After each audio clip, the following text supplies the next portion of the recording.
Hello viewers, welcome back to my channel. বেশ অনেকটা দিন পর আবার চলে আসলাম আপনাদের কাছে ভিডিও শেয়ার করব বলে। অনেকটা দিন কিছু প্রবলেমের জন্য ভিডিও শেয়ার করতে পারিনি আপনাদের কাছে, সেজন্য খুবই দুঃখিত আমি। আজকে আমি একটু বাড়িতে ট্রাই করলাম মহাব্বতী শরবত। তো চলুন চটপট দেখে নিই আজকের রেসিপি। তার জন্য ফার্স্ট আমরা কড়াইতে নিয়ে নিলাম জল। আর গলার অবস্থা একদমই ভালো না, ভয়েস শুনে বুঝতে পারছেন এখনও পুরোপুরি সুস্থ হতে পারিনি। এরপর জলের মধ্যে আমরা দিয়ে দেব 100 গ্রাম সাবু, দিয়ে এটা একটু সিদ্ধ করে নেব।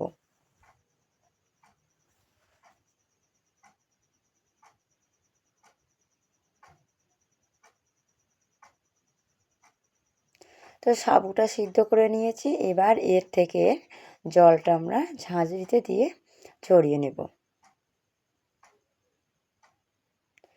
জলটা ঝরিয়ে নেওয়ার পর ঠান্ডা জল দিয়ে সাবুটা আবার ভালোভাবে একটু ধুয়ে নেব। এরপর আমরা কড়াইয়ের মধ্যে নিয়ে নিলাম 1 প্যাকেট লিকুইড দুধ।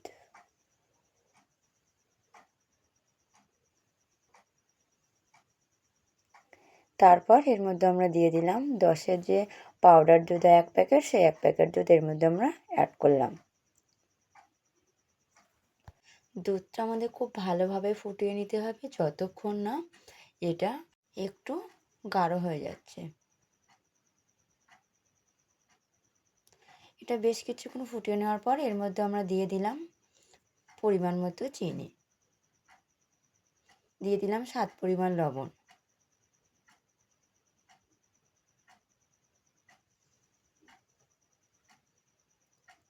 এরপর এর মধ্যে আমরা অ্যাড করলাম 1 চামচ কর্নফ্লাওয়ার।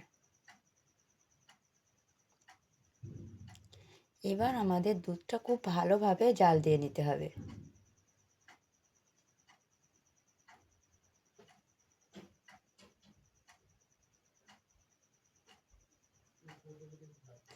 দুধটা খুব ভালোভাবে জাল দিয়ে নিয়েছে, দেখতে পাচ্ছেন এটা কত সুন্দর গাঢ় হয়ে গেছে। তো এইভাবে দুধটা আমাদের খুব পাতলা থাকলে হবে না, এইভাবে এটা গাঢ়ভাবে আমাদের জাল দিয়ে নিতে, মানে জাল দিয়ে এটা গাঢ় করে নিতে হবে।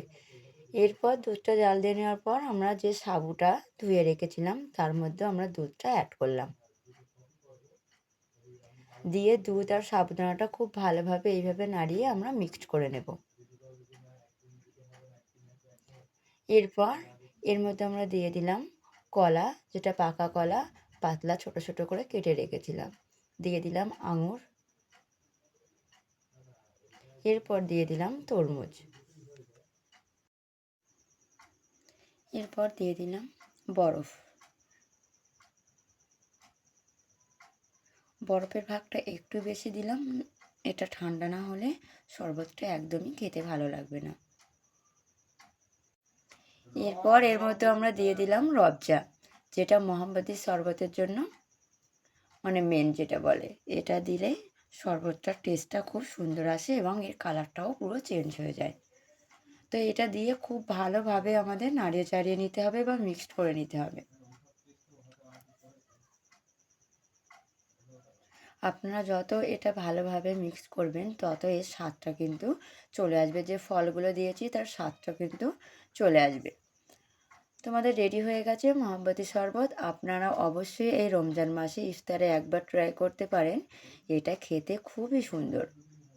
আর ভিডিওটা ভালো লাগলে অবশ্যই কমেন্টে জানাবেন খেতে কেমন হয়েছিল।